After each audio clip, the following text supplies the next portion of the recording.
A light magnitude 3.2 earthquake hit 3.3 kilometers, 2 miles, away from Taungoo, Bago region, Myanmar, in the early morning of Saturday, June 28, 2025 at 6 a.m. local time.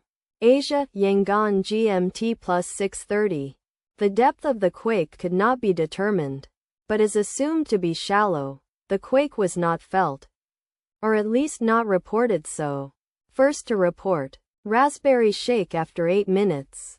The earthquake occurred 1 day 3 hours after a magnitude 3.3 earthquake had hit on Friday, June 27, 2025, at 2:37 a.m. local time. Asia, Yangon GMT plus 6:30. In 29 kilometers, 18 miles, distance to the northwest. Data source from Volcano Discovery. Did you feel it?